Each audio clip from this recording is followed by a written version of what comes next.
بات یہ ہے کہ پروسیجر جو ہے اس میں کوئی اتنی خامیاں نہیں ہوتی، 2 3 4 خامیاں ہیں جس میں وہ کوشش کر رہی ہے گورنمنٹ. آج کل تو بڑی ترامیم آئی ہیں. ایک 2018 میں ترمیم آئی تھی مارچ کے مہینے میں، پھر اگست کے مہینے میں ترامیم آئی، اب حالیہ ترامیم آئی ہیں یہ 10 فروری 2021 کو. مقصد صرف اس کا یہی ہے کہ جتنی جلدی ممکن ہو کیس کا فیصلہ. لیجسلیچر یا گورنمنٹ یا ہائی کورٹ یہی چاہتی ہے کہ فیصلے جلدی ہونے چاہیے. اگر جلدی فیصلے ہوں گے تو لوگوں کو جلدی انصاف ملے گا، تو لوگوں کا جو ہے وہ اس میں اعتماد بڑھے گا کورٹس پہ. تو اب انہوں نے ترامیم کی ہے، مثلا ابھی 2021 میں انہوں نے 21 میں جو ترامیم کی ہیں اس میں انہوں نے ایک اپیل رہنے دی ہے. یعنی آگے تو 2 اپیلیں تھیں نا، ایک فرسٹ اپیل ہوتی تھی، ایک سیکنڈ اپیل ہوتی تھی. اب انہوں نے یہ لکھا 96 میں ترمیم کر دی ہے، بلکہ سبسٹیٹیوشن کر دی ہے سیکشن 96 سی پی سی کی، کہ صرف ایک ہی اپیل ہوگی ججمنٹ کے خلاف. وہ کہاں جائے گی؟ صرف ہائی کورٹ میں. اور اس کے بعد اگر کوئی جانا چاہتا ہے تو پھر سپریم کورٹ میں جائے. اسی طرح انہوں نے جواب دعویٰ جو ہے وہ جلدی دینے کے لیے ابھی میت اختیار کیے ہیں. جو اصل میں ڈیلے اس لیے ہوتا ہے کہ لوگوں کی تعمیل نہیں ہوتی وقت پہ، بلکہ لوگ جان بوجھ کے حاضر نہیں ہوتے عدالت میں. وہ کہتے ہیں مدعی کا خرچہ ہو جائے تو پھر ہم جائیں گے، اس میں سال ڈیڑھ گزر جاتا ہے تعمیل میں. تو یہ بھی انہوں نے کیا ہے کہ یہ تعمیل کے جو طریقے ہیں وہ الیکٹرانک ذریعہ جو ہے وہ بھی استعمال کیا جائے، ٹیلی فون استعمال کیا جائے، فیکس استعمال کی جائے. اس لیے اور وہ پیادہ جو ہے وہ موقع پہ جا کے اس کی جس کی تعمیل کرواتا ہے اس کی باقاعدہ فوٹو بنائے. اور انہوں نے اب تو 2021 والی ترمیم میں یہ کہہ دیا کہ اگر انکاری کی رپورٹ آتی ہے نا پیادے سے تو سمجھا جائے گا کہ اس کی تعمیل ہو گئی ہے. تو یہ کوشش تو کر رہی ہے گورنمنٹ مختلف ترامیم کر کے کہ جو پروسیجر ہے وہ زیادہ آسان ہو اور فیصلہ جلدی سے جلدی ہو جائے. یہ وجوہات ہیں اس میں.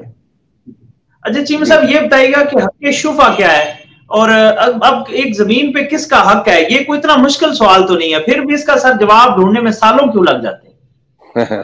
اصل میں حق شفا سے مراد یہ اس کو کہتے ہیں پری ایمپٹ کرنا. پری ایمپٹ سے مراد ہے کہ وہ بندہ یہ کہتا ہے یہ زمین خریدنے کا میرا حق تھا کیونکہ میں اس میں کو شیرر ہوں، یا یہ جو ہے میں اس میں خلیط ہوں، یعنی میں اس میں ہمسایہ تھا، اس کا میرے ہمسایہ میں یہ نیبر میں میری پراپرٹی ہے، یا میرا اس میں جو اس کی سہولیات ہے مگر کھالا یا راستہ وہ مشترکہ ہے، تو یہ پراپرٹی مجھے ملنی چاہیے تھی، میں نے خریدنی تھی. تو اس لیے وہ اگر کوئی اور بندہ خرید لیتا ہے تو وہ اس پہ اپنا رائٹ رکھتا ہے کہ وہ اس کے دعویٰ کر کے وہ پراپرٹی اس سے لے لے اور وہ جو قیمت اس نے ادا کیا وہ اس کو ادا کر دے. تو اس کو کہتے ہیں پریمپشن. اب پریمپشن کے رائٹس کیا ہیں؟ ایک تو جس کا کھاتا مشترکہ ہے اس کا سب سے پہلا رائٹ ہے. اس کے بعد جس کا کھالا اور راستہ مشترکہ ہے اس کا بھی رائٹ بن جاتا ہے.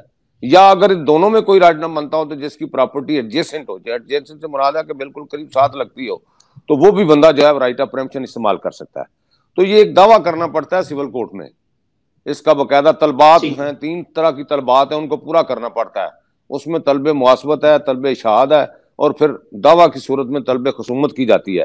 اور وہ دعویٰ جو ہے وہ سول کورٹ میں فائل کیا جاتا ہے، اور اس میں 1/3 جو ہے ٹوٹل پرائس جو اس نے ادا کی ہوتی ہے وینڈر نے، وینڈی نے جس نے خریدا ہو، وہ کورٹ میں ودن 30 days جمع کروانا پڑتی ہے.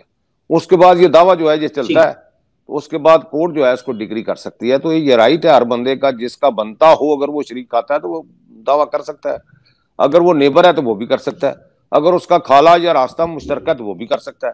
تو یہ ایک اسٹیچوٹری رائٹ جو ہے وہ قانون کے تحت، یہ 1991 کا ایک قانون ہے حق شفا کا، پنجاب پریمپشن ایکٹ، اس کے تحت یہ رائٹس جو ہیں وہ دیے گئے ہیں. تو ان کو استعمال کیا جا سکتا ہے اگر کوئی کرنا چاہے تو. یہ صورتحال ہے.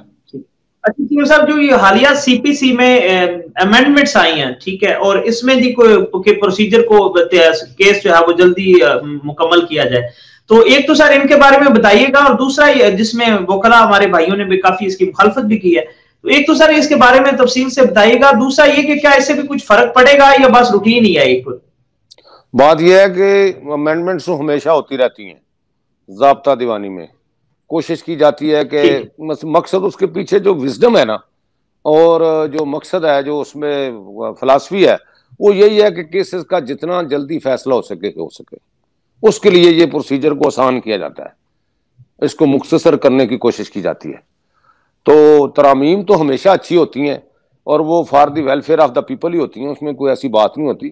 لیکن بعض اوقات ترامیم کی وجہ سے، یعنی موجودہ جو اب ترامیم جس کے بارے میں ہڑتالیں ہوتی رہی ہیں، اس میں ٹھیک ہے ترامیم اچھی ہیں کہ مدعا کو کاپی جانی چاہیے اسی دن پہلے دن ہی دعوے کی، یا جو اس کی سروس کا طریقہ کار ہے وہ آسان بنانا چاہیے، یا جواب دعویٰ جو ہے وہ جلدی سے جلدی عدالت میں پیش کر دینا چاہیے تاکہ ڈیلے نہ ہو، یا اسٹے اپلیکیشن جو ہے، اب دیکھیں نا بڑی یہ ستم ظریفی ہے کہ اگر کسی کو بندہ اسٹے اپلیکیشن دیتا ہے یعنی انجنکشن کی ٹیمپریری کی، تو بعض اوقات اس پہ 2 سال لگ جاتے ہیں اس کا فیصلہ ہونے میں، اور کیس مین کیس اسی طرح پڑا رہتا ہے، جس کی وجہ سے کیا ہوتا ہے کہ لوگ جو ہیں وہ انتظار کرتے رہتے ہیں اور کیس جو ہے وہ 4-5 سال پہ چلا جاتا ہے۔ اگر اسٹے اپلیکیشن کا فیصلہ رکاوٹ نہ ہو مقدمے کے چلنے میں تو پھر جلدی فیصلہ ہونے کا امکان ہو سکتا ہے، تو اس لیے انہوں نے ترامیم کر کے یہ کہا کہ جو اپلیکیشن ہے اسٹے کی وہ علیحدہ چلتی رہے لیکن مین کیس جو ہے وہ اپنی جگہ پہ چلتا رہے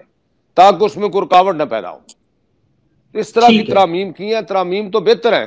اب 2021 والی بھی ترامیم کی ہیں، ان کے بارے میں میں علیحدہ بات کروں گا، یہ بڑی لمبی چوڑی ترامیم ہے۔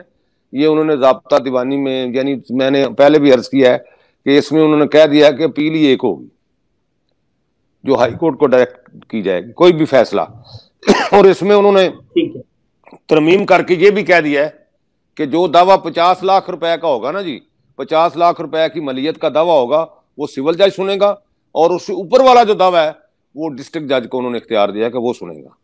یعنی پہلے تو یہ تھا نا کہ سول جج فرسٹ کلاس کو انلمیٹڈ پاورز تھیں کہ وہ جتنی مرضی مالیت کا دعویٰ وہ سن سکتا ہے، لیکن اب انہوں نے کیٹیگرائز کر دیا ہے، ایک دعویٰ جو ہے وہ 50 لاکھ کی مالیت کا وہ سول کورٹ سنے گی، اور دوسرا دعویٰ جو ہے وہ ڈسٹرکٹ جج کو پاور دے دیا کہ وہ سنے گا جو 50 لاکھ کے اوپر ہوگا، اور اپیل جو ہے وہ ایک ہی ہوگی، وہ صرف اور صرف ہائی کورٹ میں جائے گی۔ تو اس طرح ترامیم کر کے لیجسلیچر جو ہے وہ کوشش کر رہی ہے کہ کسی طرح ضابطہ دیوانی میں خاص طور پر جو دیوانی کیسز لمبے ہوتے ہیں ان میں کم سے کم وقت لگے، اور اس میں ایک انہوں نے یہ کیا کہ اپیل جو ہے وہ 90 ڈیز میں ہائی کورٹ نمٹانے کی پابند ہوگی، یعنی 30 ڈیز میں ہائی کورٹ میں اپیل دائر ہوگی۔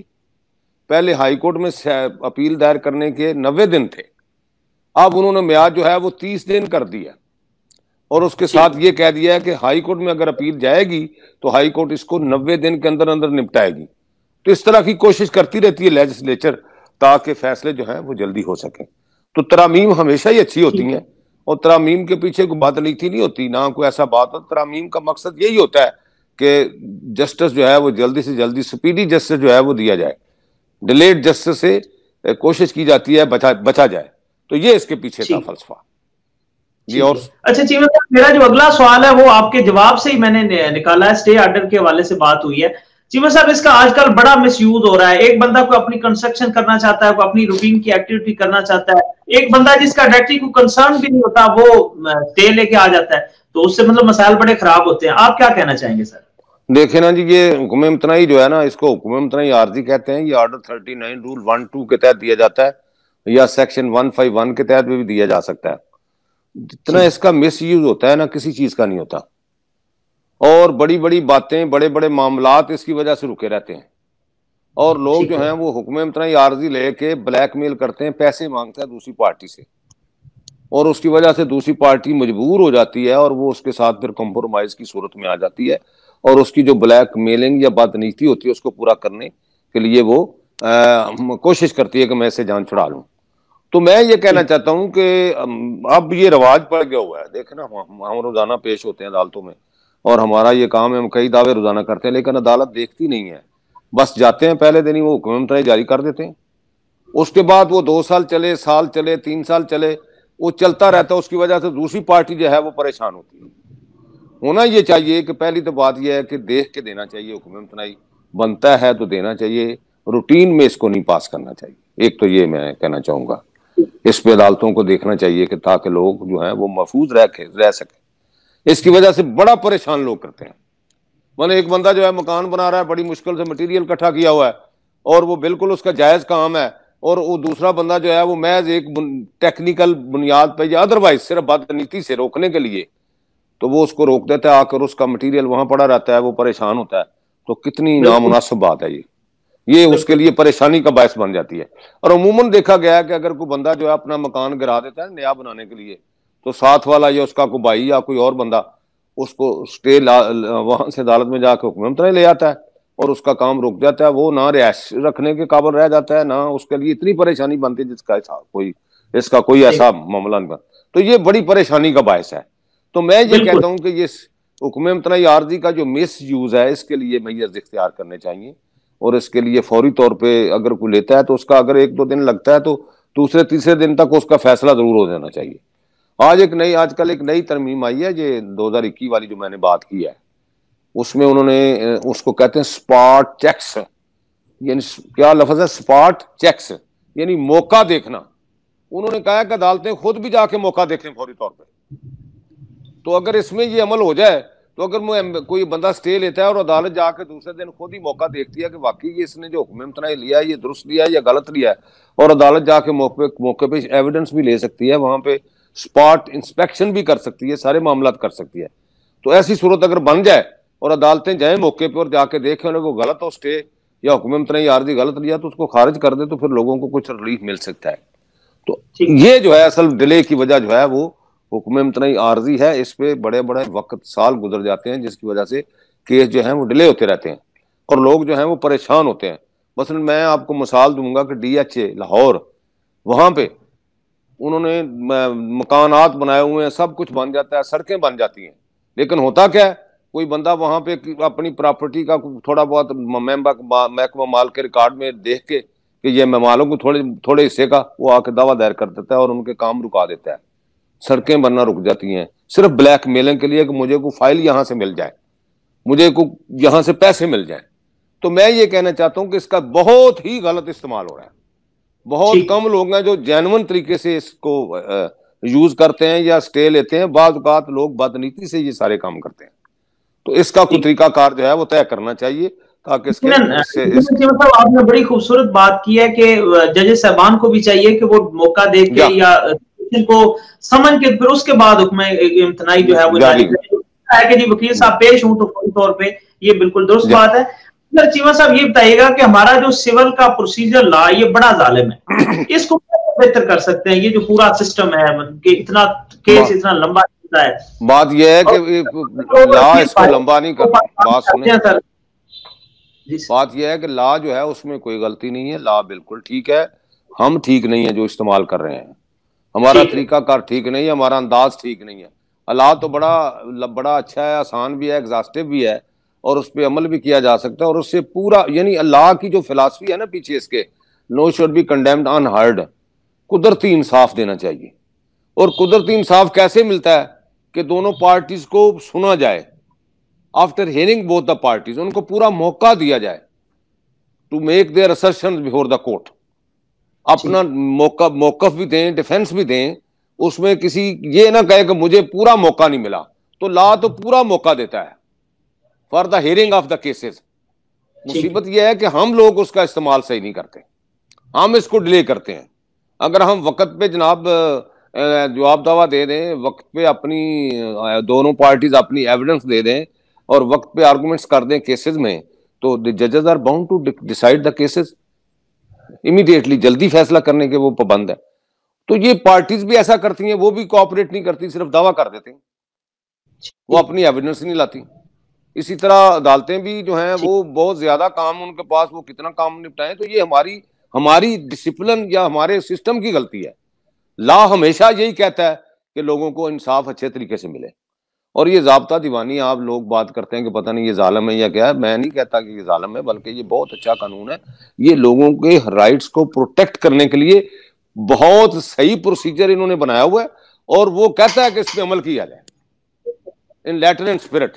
کسی کے ساتھ بے انصافی نہیں ہونی چاہیے، لیکن اس پہ عمل نہ کرنا یا اس کو لمبا کرنا یا اس کو ایک ایسا قانون بنا دینا کہ یہ ظالمانہ اس کو کہا جا سکے، وہ ہمارا اپنا کریکٹر ہے، ہمارا اپنا کنڈکٹ ہے لیٹیگینٹس کا اور وکلا صاحبان کا، اور خاص طور پہ عدالتیں بھی اس میں شامل ہیں. لیکن پروسیجر کبھی بھی خراب ایسا نہیں ہوا، نہ بھی اس میں کوئی ایسی بات ہوتی ہے. ہمیشہ انسان کا قصور ہوتا ہے جو اس پہ عمل نہیں ہونے دیتا. تو یہ اس میں صورتحال ہے. تو ضابطہ دیوانی جو ہے یہ بڑا حملہ ہے. لا تو ویلفیئر آف دا پیپل ہے، لیکن ہم لوگ اس کو مس یوز کرتے ہیں، ہم اس کا صحیح استعمال نہیں کرتے، ہم رکاوٹیں پیدا کرتے ہیں. جی سر. اچھا سر، حالیہ جو اسلام آباد میں وکلاء اور عدالت کے درمیان ایک سانحہ ہوا ہے سر، آپ اس پہ کیا کہنا چاہیں گے؟ میں تو یہی کہوں گا کہ پہلی بات تو یہ ہے کہ اگر چیمبر گرانے تھے تو اس کے لیے تھوڑی سی نیگوشیٹ کر کے ان کے ساتھ ان کو طریقے سے وہ چیمبرز کو منہدم کرنا چاہیے تھا اگر وہ غلط بنے ہوئے تھے، یا کوئی نوٹسز دینے چاہیے تھے، یا بار کے ساتھ کوئی مشاورت کرنی چاہیے تھی. یہ تو نہیں ہے کہ ایک دفتر بنا ہوا ہے اور صبح آئے وہ اس کا گرا ہوا ہے. تو یہ پہلی تو انتظامیہ کی غلطی ہے، انہوں نے غلط کیا ہے. ان کے لیے اور کئی طریقے کار استعمال کیے جا سکتے تھے. سہن جائی صاحب اس میں رول ادا کر سکتے تھے، چیف جسٹس صاحب خود بلا کے بار کو ان سے معاملہ طے کر سکتے تھے. تو یہ ایسا نہیں ہونا چاہیے تھا، یہ غلط ہوا ہے. دوسرا، وکلاء صاحبان کو بھی یہ نہیں کرنا چاہیے تھا، بلکہ ان کو کرنا چاہیے تھا کہ وہ بھی مذاکرات کرتے، چیف جسٹس صاحب سے ملاقات کرتے، ان سے بات بتاتے، ان سے اپنا مطالبہ منواتے کسی طریقے سے. تو ان کے چیمبرز میں داخل ہونا یا ہلڑ بازی کرنا یہ ہمارا کام نہیں ہے. ہم تو ہماری تو ہمیں وکلاء کو تو انٹلیکچوئل لوگ سمجھا جاتا ہے، سیولائز لوگ سمجھا جاتا ہے. تو ہمیں وائلنس نہیں کرنی چاہیے، میں اس کے خلاف ہوں. تو یہ دونوں طرف سے غلط ہوا ہے. پہلے جو پہلا کام ہوا ہے وہ بھی غلط ہوا ہے. تو اب اس کا صرف واحد علاج یہی ہے کہ یہ دونوں طرف سے غلطیاں ہیں. تو بہتر یہی ہے کہ کمپرومائز کے ذریعے، مذاکرات کے ذریعے کوئی اس کا بہتر حل نکالا جائے، بحث کے بجائے اس کے کہ وکلاء صاحبان ہڑتالیں کرتے رہیں یا جلوس نکالتے رہیں یا عدالتیں اپنی جگہ پہ قائم رہیں. چیف جسٹس صاحب اس میں کوئی نیگوشیشن کر کے اس معاملے کو فوری طور پہ طے ہونا چاہیے تاکہ جو کام ہے سموتھلی. اب دیکھیں نا، ہڑتالیں ہو رہی ہیں رات دن، اس وجہ سے ڈیلے ہوتا ہے کام. 3 دن سے کوئی کام نہیں ہوا کورٹس میں، تو یہ کام 3 دن کا کام جو ہونا تھا وہ تو پیچھے چلا گیا. اس طرح کیسز لمبے ہوتے ہیں. اس کو دیکھنا چاہیے، خاص طور پہ سپریم کورٹ کو مداخلت کرنی چاہیے، کیونکہ یہ معاملہ اب وکلاء اور عدالتیں ایک ہی گاڑی کے پہیے ہیں، دو کہتے ہیں، ایک ہی سسٹم ہے، ایک ہی گھر ہے، دونوں کا ایک ہی لباس ہے، دونوں کا ایک ہی فنکشن ہے. وکلاء بھی آفیسر آف دی کورٹ ہوتے ہیں، جج صاحبان پریزائڈنگ آفیسر ہوتے ہیں. تو یہ ایک فیملی ہے، تو یہ فیملی میٹر ہے، اس کو بیٹھ کے آپس میں نپٹا لینا چاہیے، اس کو ختم کر دینا چاہیے. تو یہ میں کہوں گا، اس میں تجویز دوں گا. تو ہمیں بھی کوشش کرنی چاہیے، عدالتوں بھی کرنی چاہیے کہ ہمارا ماحول جو ہے وہ پرسکون رہے، تاکہ لوگوں کا. اب نقصان کس کا ہو رہا ہے؟ لٹیگینٹس کا. ڈیلے ہو رہے ہیں کیسز تو لوگوں کے ہو رہے ہیں. پریشانی کس کو بنی ہوئی ہے؟ عوام کو.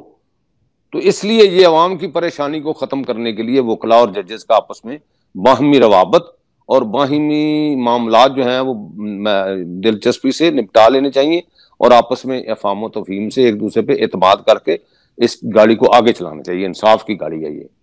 اگر یہ رک جائے گی تو لوگ جو ہیں وہ پریشان ہوں گے. تو میں یہ کہوں گا اس میں. ٹھیک ہے، بالکل یقیناً چیمہ صاحب بڑی خوبصورت بات آپ نے کی ہے. اچھا چیمہ صاحب یہ بتائیے گا کہ ہمارے جو اوورسیز پاکستانی ہیں ان کو پاکستان میں بے شمار مسائل ہیں. گھر کو آگ لگ گئی گھر کے چراغ سے، تو اپنے ہی انہیں لوٹ لیتے ہیں، زمینوں کے مسائل اور بہت سارے. اور اس کے علاوہ جو اگر وہ کیسز میں آئے، عدالتوں میں آئے، تو ان کی چھٹی گزر جاتی ہے اور دوسری پارٹی جو ہے وہ جان بوجھ کے کیس کو لمبا کرتی ہے. تو سر اس پہ آپ کیا ان کو کوئی مشورہ دینا چاہیں گے کہ کس طرح وہ اپنے رائٹس کا جو ہے وہ تحفظ؟ میں نے تو بڑا کچھ دیکھا ہے ان کے بارے میں. ان کو تو مشورہ یہی ہے کہ وہ اپنے پیسے جو ہیں بڑی احتیاط سے بھیجیں. خاص طور پہ ان کی جو گھریلو میں وہ ذاتی معاملہ ہے، میں نہیں کہنا چاہتا، وہ خواتین جو ہیں ان کی بیگمات، ان کو خاص طور پہ بڑا محتاط ہونا چاہیے. پیسے وہ بھیجتے ہیں ان کے نام پہ، وہ آگے سے خرچ کر دیتی ہیں، اپنے میکے دے دیتی ہیں، کسی رشتہ دار کو دے دیتی ہیں، ادروائز وہ استعمال کر لیتی ہیں. تو نقصان کس کا ہوتا ہے؟ وہ بندہ جو باہر بیٹھا کما رہا ہے، جو وطن سے دور ہے. اور وطن سے دور ہونا بہت بڑی پریشانی ہے، اور یہ ہوم سکنس جو ہے وہ بندے کے لیے بہت ہی ایک مصیبت کا باعث بنتی ہے بعض اوقات. تو اس لیے میں یہ مشورہ دوں گا. ایک دوسرا یہ کہتے ہیں جی ابا جی کو پیسے بھیج رہے ہیں، ابا جی جو ہیں وہ اپنے نام پہ زمین لگوا لیتے ہیں، پیسے اس کے ہوتے ہیں، اور بعد میں ابا جی اس کو واپس نہیں کرتے. یا کسی بھائی کو بھیج دیے کہ میرے نام کی زمین لے لیں، بھائی اپنے نام لگوا لیتا ہے. تو مسئلہ یہ ہے کہ ان کو اس میں احتیاط کرنی چاہیے.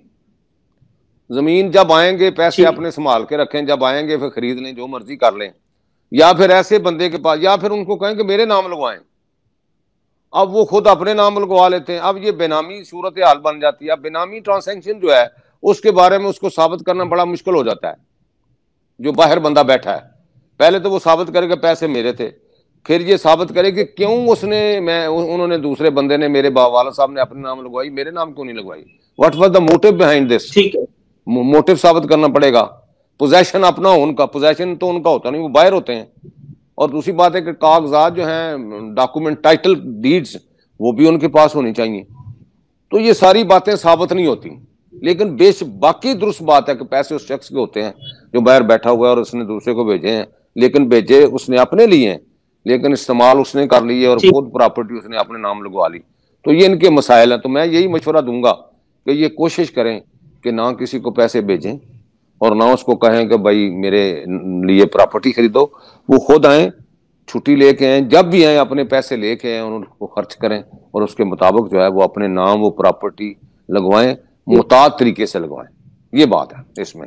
یا پھر گورنمنٹ کو ایسا سسٹم بنائے کہ ان کی جو رقم سے جو پراپرٹی خریدی جائے ان کے نام ہی ہو اور ان کو ہی مالک تصور کیا جائے، ان کے ساتھ فراڈ نہ ہو. تو میں نے عام طور پہ دیکھا ہے کہ جو لوگ بائر ہیں ان کے ساتھ فراڈ ہو جاتا ہے اور ان کے لیے ایک پیسے بھی ان کے ہوتے ہیں، دوسرا جو ان کی کمائی ہوتی ہے وہ غرق ہو جاتی ہے، تو جس سے ان کے لیے پریشانیاں اور مصیبتیں پیدا ہوتی ہیں. تو اس لیے ان کو بہت زیادہ محتاط رہنا چاہیے اس معاملے میں. تو یہ بات ہے، یہ معاملات ہیں. میں گزارش کر رہا تھا کہ چیئرمین محترم شاہد رانجھا صاحب کی سربراہی میں سر ہم نے منڈی بہاؤالدین میں ایک ادارے کی بنیاد رکھی ہے. اس سے ہم اوورسیز کے جو کیسز ہم کافی حد تک ڈیل کر رہے ہیں، ان کو فری لیگل ایڈ کا دے رہے ہیں اور ان کے کیسز کو ادھر پورا دفاع کر رہے ہیں سر. تو الحمدللہ منڈی میں یہ چیزیں کافی. ہاں تو یہ اوور آل پاکستان یہ ہونا چاہیے، سسٹم چلنا چاہیے تاکہ جتنے لوگ ہیں وہ فراڈ سے دھوکے سے بچ جائیں اور ان کی جو مسائل ہیں ان کو حل کرنے میں ان میں بہتری پیدا ہو. تو یہ بہت ضروری ہے. بلکہ یہ پنجاب لیول پہ آپ بنائیں، آپ ڈسٹرکٹ میں بنائیں، اس کی برانچیں بنائیں تاکہ اوورسیز والے جو ہیں وہ ان کے اب رائٹس جو ہیں وہ بچ جائیں، ان کی پراپرٹیز محفوظ ہو سکیں. اور ان کے لیے کوئی طریقہ کار تجویز کرنا چاہیے، یعنی وہ کہ جو بھی پیسہ بھیجیں وہ ان کے نام ہی ہم نے اسے ٹیسٹ جو ہے وہ اپنے ڈسٹرکٹ کی حد تک کیا ہے تاکہ فردر اس کو سر ہم جو ہے انشاءاللہ ایکسٹینڈ کریں گے. اچھی بات ہے. تو الحمدللہ یہاں پہ پذیر آئی ہے. جی ماشاءاللہ بہت اچھی بات ہے، ہونا چاہیے. اور میرا خیال ہے منڈی بہاؤالدین ڈسٹرکٹ میں بہت زیادہ لوگ جو ہیں وہ بیرون ملک ہیں اور ان کے حقوق اگر محفوظ ہو جائیں یا ان کی قانونی امداد ہو جائے تو بہت اچھی بات ہے اور وہ وہاں پہ پرسکون اپنی زندگی بسر کر سکیں اور وہ مطمئن ہو کہ ہماری جو رقم بھیجی ہوئی ہے وہ ضائع نہیں جائے گی. تو یہ بہت اچھی بات ہے، اس کو کرنا چاہیے اور اس کو آپ مزید پھیلائیں، پورے پنجاب میں یا دوسرے ضلعوں میں بھی پھیلائیں. انشاءاللہ ہم بھی آپ کے ساتھ ہیں. خیر چیمہ صاحب بہت شکریہ جی، آپ نے وقت دیا. جی مہربانی آپ کی، جی آپ نے ٹائم دیا. جی جی بہت مہربانی. یہ تھے جناب محترم ارشاد احمد چیمہ صاحب، ایڈوکیٹ سپریم کورٹ، جو اپنی ذات میں ایک ادارے کی حیثیت رکھتے ہیں. انشاءاللہ جی اگلے اتوار شام 8 بجے ایک نئے قانونی ایکسپرٹ کے ساتھ آپ لوگ کی خدمت میں حاضر ہوں گے. تب تک کے لیے اجازت دیجیے گا. بہت شکریہ. اللہ نگہبان.